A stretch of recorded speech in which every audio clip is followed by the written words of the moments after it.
Salut tout le monde, et si on parlait de mes achats manga que j'ai fait récemment, et par récemment j'entends pas forcément récemment, ouais, il y a des achats qui datent du mois d'avril mais je vous en ai jamais parlé donc c'est l'occasion de le faire. Allez, c'est parti. À l'intérieur, il va y avoir des achats neufs et des achats d'occasion et on va tout de suite commencer avec le neuf, voilà. On se laisse l'occasion à des prix de folie pour la fin de la vidéo. Qu'est-ce que j'ai eu en neuf? On va commencer très fort avec des achats qui datent pas d'hier, non, parce qu'ils datent du 23 avril. Et pourquoi est-ce que j'ai la date exacte en tête? C'est tout simplement parce que c'est les mangas qui étaient exclusifs aux 48 heures de la BD. Et j'en ai donc profité pour acheter quelques tomes, voilà. On peut donc voir qu'il y a du Shangri-La Frontière, il y a également le tome 1 de Perfect World, et j'en ai profité pour prendre le tome 1 de Blue Lock, jaquette alternative 48 heures de la BD. Je pouvais pas passer à côté. J'ai toujours, à l'heure actuelle, aucun Blue Lock à part ce tome-là, mais c'était vraiment une occasion sur laquelle sauter, littéralement, parce que les Blue Lock, je vais forcément me les faire un jour, ça a l'air beaucoup trop bien. Et je pouvais pas passer à côté, tout simplement. Et le dernier tome, je pouvais encore moins passer à côté parce qu'il a une certaine valeur sentimentale à mes yeux. Il s'agit tout simplement de Wakfu, voilà. Au-delà du fait que j'ai jamais lu Wakfu et que j'ai jamais lu le manga Dofus, je suis tout simplement un fou furieux du jeu vidéo Dofus. C'est toute mon enfance, donc je peux vraiment pas passer à côté de cette lecture dans les prochains mois. Wakfu, vraiment, ça va rentrer dans la mangatech, c'est sûr et certain à l'avenir. En plus, on peut noter que Wakfu a quand même une sacrée gueule au niveau, tout simplement, de la jaquette. Alors, il n'y a pas de jaquette, donc au niveau du cartonné, mais c'est magnifique, avec même le dos. Regardez-moi ça, si c'est pas juste trop choupi, littéralement. Et pour ceux qui ne le savent pas, chacun de ces tomes m'a coûté 3 €. Donc 3, 6, 9, 12 € les 4 tomes. C'est vraiment pas cher pour des jaquettes qui sont disponibles que pendant 48 heures et qui potentiellement vont prendre de la valeur dans le temps. Ouais, il fallait pas passer à côté de ça, donc je vous invite à aller l'année prochaine aux 48 heures de la BD. Le même jour, dans la même librairie, dans la même commande, j'ai pris le tome 104 de One Piece. Ouais, je vous l'ai dit, ça date un peu ces achats. Donc c'est la version métallisée. One Piece, c'est a priori bien, hein, parce que je suis pas encore au tome 104. D'ailleurs, je suis même pas au tome 30, je crois. Non, je suis pas au tome 20. Non, je suis pas au tome 10, 9, 8, 7, 6, 5, 4, 3, 2, 1. Ouais, j'ai pas commencé One Piece, j'avoue. J'ai pas commencé One Piece. En tout cas, l'animé est très bien si on enlève tous les épisodes filler qui cassent les couilles. Donc le manga, a priori, devrait être incroyable. Mais là, pourquoi je fais ça, moi? Pourquoi je suis en train de faire ça alors que littéralement je peux potentiellement me spoil? Bon, effectivement, voilà, j'ai acheté le dernier tome de One Piece. Je commence à en avoir quand même pas mal, mais c'est pas tout. Je me suis également mis à jour sur My Hero Academia, l'un de mes mangas préférés, ouais, peut-être dans le top 3 à l'heure actuelle, hein. Je pense qu'il a détrôné Deadman Wonderland et il ne détrônera jamais Solo Leveling, hein. Mais vraiment, My Hero Academia et surtout le tome 35, même si ça commence vraiment à devenir incroyable quelques tomes en avance, mais le tome 35 est particulièrement fou en termes de contenu, hein, vraiment à l'intérieur c'est que des dingueries, mais bon, les tomes d'avant, c'est aussi des sacrées pépites.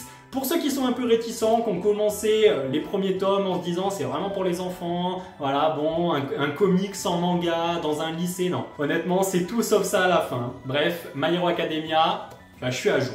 Et je serai tout le temps à jour maintenant. Et toujours sur la même commande, j'ai pris l'édition anniversaire de l'Attaque des Titans, voilà. Alors que je n'ai pas le manga L'Attaque des Titans. Enfin, si, j'ai les 7 premiers tomes de l'édition colossale, mais j'arrive pas à trouver les derniers, donc pour le moment, L'Attaque des Titans, c'est pas une lecture programmée pour les prochains mois a priori. Mais ça, c'est un tome qui est, du coup, édition anniversaire, donc on va dire collector, entre guillemets, il n'est plus disponible en tout cas dans le commerce. Enfin, peut-être qu'il en reste par chez vous dans certaines librairies, mais d'ici quelques années, on le trouvera plus nulle part. Surtout qu'il y a d'après ce que j'ai compris, comment ils ont appelé ça? L'épisode 0 aux origines de l'Attaque des Titans. Voilà, donc c'est quelque chose d'exclusif à ça. Vous ne le verrez que dans ce livre et nulle part ailleurs. Donc c'est quand même cool, même si d'après ce que j'ai compris, c'est pas fou dingue. Et il y a aussi des planches en couleur. Et ça rend quand même sacrément bien, sachant que c'est les planches d'origine, hein, qui sont en noir et blanc de base dans le tome 1, qui ont été remises en couleur. Donc ça, c'est juste trop cool. Bon, on en a fini pour cette commande. Voilà, ça m'avait coûté déjà quand même un petit peu cher ce jour-là. Mais c'est pas tout, parce que quelques temps plus tard, je suis allé récupérer un collector. Et il s'agit du collector du manga Toilet Bone Hanako-kun tome 12, avec un jeu de cartes collector à l'intérieur. Ouais. On est sur du 16,70 € pour le collector. Ça pique, hein, ça fait cher le jeu de cartes. Mais regardez-moi, ces petites cartes n'ont-elles pas l'air trop mignonnes? Bon, en vrai, à l'heure actuelle, j'ai toujours pas commencé Toilet Bon Hanako-kun parce que j'ai fait un sondage dans l'espace communauté et je devais lire soit Toilet Bon Hanako-kun, soit l'Atelier des Sorciers, et c'est l'Atelier des Sorciers qui a gagné. Et bon, vous me connaissez, je tiens toujours mes obligations, donc à l'heure actuelle, je crois que j'ai terminé le chapitre numéro 1 du tome numéro 1. Ouais, j'ai posté le post communauté il y a 3 semaines, il y a quoi? Il y a un problème? Ensuite, beaucoup plus récemment, j'ai acheté un autre collector, voilà, Chainsaw Man. Bon, là, on est peut-être sur une arnaque, hein. 13 € le collector, sachant qu'à l'intérieur, il y a une jaquette réversible, une planche de stickers où littéralement on sent gigabat les couilles, un porte-carte, à la limite, le mien commence à être fatigué, donc vraiment pourquoi pas tout simplement l'utiliser, ça c'est cool, peut-être, à voir. Et 2 ex-libris, voilà, les ex-libris ça va juste rester à l'intérieur du collector, donc je trouve ça un peu cher quand même, hein, de doubler le prix juste parce que c'est un collector, et honnêtement il n'y a pas grand chose dedans de croustillant quand même, hein. Bon, je l'ai continué, pour les vrais connaisseurs de la chaîne, vous savez que je suis fan de l'histoire de Chainsaw Man, mais je suis pas du tout fan des dessins de Tatsuki Fujimoto, donc j'ai longuement hésité avant d'acheter la suite, mais quand même, l'histoire est beaucoup trop bien pour ne pas être lue, même si j'ai du mal avec les dessins. Pour le 9, on est bon. Emballé, c'est pesé, on n'en parle plus, on passe maintenant à l'occasion. Et les mangas d'occasion rentrent dans l'objectif Mangatech. Donc l'objectif Mangatech, c'est tout simplement un format de vidéo que j'ai où je passe de 0 à 1000 mangas en dépensant le moins d'argent possible en faisant de l'achat-revente. À l'heure actuelle, j'ai rentré plus de 200 tomes comme ça pour quasiment rien, hein, peut-être même presque gratuitement, hein, dans ma Mangatech. Et par contre, j'ai une pile à vendre vraiment énorme, mais on verra ça à la fin. Passons tout de suite à mes achats. Si t'aimes bien mes vidéos, ne sois pas égoïste. Pense à mettre un like et un commentaire et à t'abonner si c'est pas fait. Ça va permettre à la chaîne d'avoir plus de visibilité et donc encore plus de personnes pourront voir mes vidéos. Arrête de les garder pour toi. Partage un peu, je sais pas, non? Allez, on continue. Les gars, personne d'entre vous n'a remarqué durant la vidéo de la semaine dernière où je rangeais ma Mangatech qu'il y avait 32 tomes dont je n'avais parlé à aucun moment auparavant.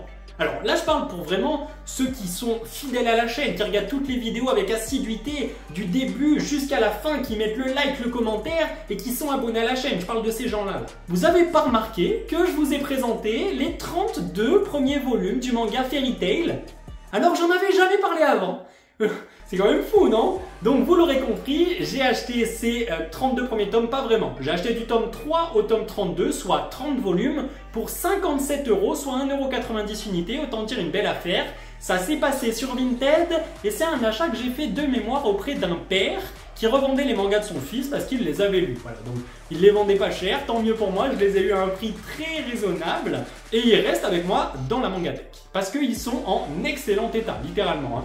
Vraiment tous, que ce soit du 3 au 32.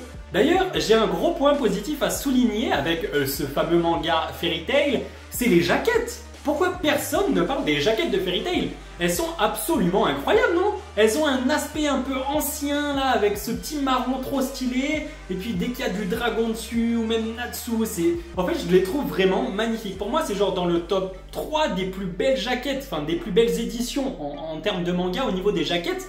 Et elles sont trop belles, voilà. Bon, par contre, j'ai aussi un point négatif hein, sur le manga. Et là, c'est pas sur la jaquette, c'est vraiment à l'intérieur du manga, sur quasiment toutes les pages. C'est les décors. En fait, pourquoi il n'y a aucun décor dans ce manga? Toutes les cases quasiment sont blanches, c'est fou. Ils mettent le personnage, mais aucun fond, aucun décor. Et c'est dommage parce que Fairy Tail, quand tu regardes l'animé, quand même, il y a v'là l'univers, il y a v'là les choses à faire, c'est trop bien, c'est trop beau. Mais dans le manga, il y a beaucoup trop de cases blanches, voilà, petit coup de gueule. J'ai également fait un autre achat d'occasion sur Vinted, totalement indépendant du premier, hein, un autre vendeur, qui m'a coûté 25 € pour 13 tomes, voilà.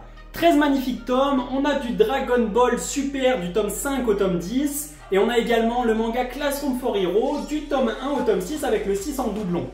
Vraiment, on est à 1,90 € unité encore, donc moins de 2 € pour un état littéralement comme neuf. Voilà, je vois aucun défaut, c'est blanc, c'est magnifique, c'est parfait. Bon là, c'est les seuls de la vidéo qui vont aller dans la pile à vendre parce que j'ai déjà les Classroom for Hero. C'est ma copine qui me les offre pour mon anniversaire ou pour mon Noël. Voilà, c'est un peu l'œuvre, le manga auquel j'ai une attache particulière parce que c'est elle qui me l'offre. Pour ce qui est des Dragon Ball Super, je les garde pas tout simplement parce que sinon je suis pas prêt de les lire avant des années, étant donné que j'essaye d'avoir les Dragon Ball édition pastel en intégrale et que ça risque de me prendre un sacré moment. Et d'ailleurs, tiens, en parlant de Dragon Ball pastel, Est-ce que j'ai pas une dinguerie qui s'est passée ce week-end sur Lyon là? J'étais là, dans un Micromania, enfin attendez, j'en dis pas trop. Regardez la vidéo.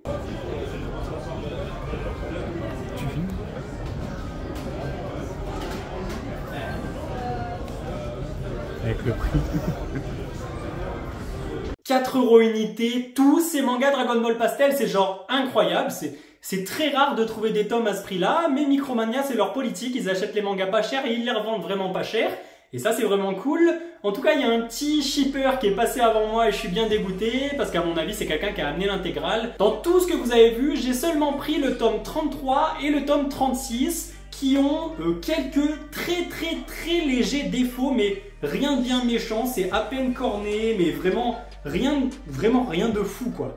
Et c'est dans un état, mis à part ça, absolument dingue, c'est quasiment pas jauni, alors que les éditions datent littéralement de 1998, vous vous rendez compte? Elles vont avoir 25 ans, elles ont 25 ans cette année. Le quart de siècle pour ces tomes, ouais, ils sont plus vieux que certains d'entre vous, parlons-en, non? Et pour ceux qui ne comprennent pas pourquoi 4 €, parce que je les ai achetés à 4 € pièce, voilà, vous pouvez le voir ici, là, et vous l'avez vu dans la vidéo, c'est une dinguerie ce prix-là, tout simplement parce que Dragon Ball Edition Pastel n'est plus commercialisé depuis un sacré moment, donc les tomes cotent, voilà, ils ont une certaine valeur, donc si vous en avez de cachés chez vous, eh ben vous avez un petit pactole. Bon, c'est pas non plus un truc de malade, mais c'est vraiment cool. Ces tomes-là, là, ils coûtent très cher. Le tome 33, il cote à 15 € sur eBay, enfin Le Bon Coin, tous les sites d'occasion. Et le 36, il cote à 30 €. Sa valeur à lui, c'est 30 €, littéralement. Donc c'est vraiment trop cool d'avoir trouvé ça à seulement 4 € unité. J'ai également trouvé une autre œuvre dans ce Micromania qui pour le coup m'intéressait extrêmement, et c'est Kaiju Number 8, le tome numéro 1, qui est dans un état vraiment très bon et qui m'a coûté seulement 2,99 €. Vous me direz le tome 1, pourquoi? C'est bizarre, tout simplement parce qu'il y a quelques semaines, j'ai réussi à avoir du tome 2 au tome 7 pour pas grand chose. Je crois que je les avais payés 4 € unité d'occasion chez mon libraire d'ailleurs. Donc vraiment trop cool, et il me manquait le tome 1. Donc je pouvais pas commencer la lecture, ce qui est très dommage. Maintenant c'est chose faite, donc je vais pouvoir me délecter de ce magnifique manga qui a des jaquettes au passage incroyables. Je parlais de Fairy Tail tout à l'heure, mais les kaiju, elles ont leur petit pesant d'or, disons. C'est tout pour ce Micromania, mais bon, j'étais en déplacement sur Lyon, je me suis pas arrêté là. Le premier, c'était le Micromania de Pardieu, et je suis allé place Bellecour faire un autre Micromania. Il y avait moins de choix, beaucoup moins de choix même, mais il y a un titre qui a plus qu'attiré mon attention parce que c'est un tome de milieu de série qui me manquait. Si je vous dis gang, si je vous dis la bagarre, qu'est-ce que je pourrais vous dire d'autre? Blond. Voilà, ça commence à venir. Effectivement, il s'agit du magnifique manga Tokyo Revenger, le tome numéro 9, avec une jaquette encore une fois vraiment très stylée. Il se la donne sur les jaquettes en ce moment. Tu me diras, c'est du marketing, il faut qu'il se la donne pour que ça se vende, mais elles sont vraiment stylées aussi.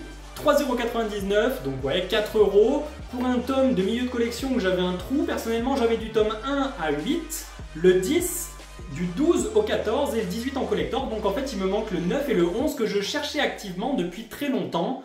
Le 9, c'est rayé, c'est coché, c'est barré, maintenant il est en ma possession. Et malheureusement, c'est la seule œuvre que j'ai trouvée d'intéressante dans ce Micromania, mais pas très loin, il y avait Momi Manga. Voilà, un magasin d'occasion et de neuf sur Lyon. Je m'y suis baladé et j'ai trouvé 2 mangas trop cool que je cherchais également, du milieu de série également, et ça faisait très longtemps que j'étais à leur recherche. Voyons voir ce que c'est. Il s'agit du tome 5 et du tome 6 de Made in Abyss, avec encore une fois, je vais me répéter, mais les jaquettes de Made in Abyss, c'est quand même quelque chose. J'avais du tome 1 à 4 et j'avais également du tome 7 à 9. Il me manquait donc le 5 et le 6 que j'ai eu à 6 €, donc c'est vraiment un prix très correct, étant donné que normalement il coûte dans les 9,50 €, 10 € par là. Trop content, beaucoup trop content d'avoir Made in Abyss, je suis quasiment à jour. Tous les mangas d'occasion dont je viens de vous parler sont au nombre de 49 tomes et j'ai payé 109 €. Et tout ça, je vous l'ai dit, ça rentre dans l'objectif Mangatech. Actuellement, le solde est de moins 696 € et j'ai 427 mangas en ma possession. J'espère que la vidéo vous a plu, n'hésitez pas à me mettre dans les commentaires ce que vous en avez pensé, à vous abonner si c'est pas fait, à liker la vidéo si elle vous a plu. Et moi je vous dis à dans 2 semaines, parce que la semaine prochaine, je suis littéralement en examen. Voilà, donc j'ai pas pris d'avance sur les vidéos, j'avais pas le temps avec les révisions, je suis vraiment désolé pour ça d'ailleurs. Mais après, je vais revenir en grosse force, surtout juillet-août, parce que je pars un peu en vacances en juin. Mais je vais prévoir des vidéos, vous inquiétez pas. Let's fucking go!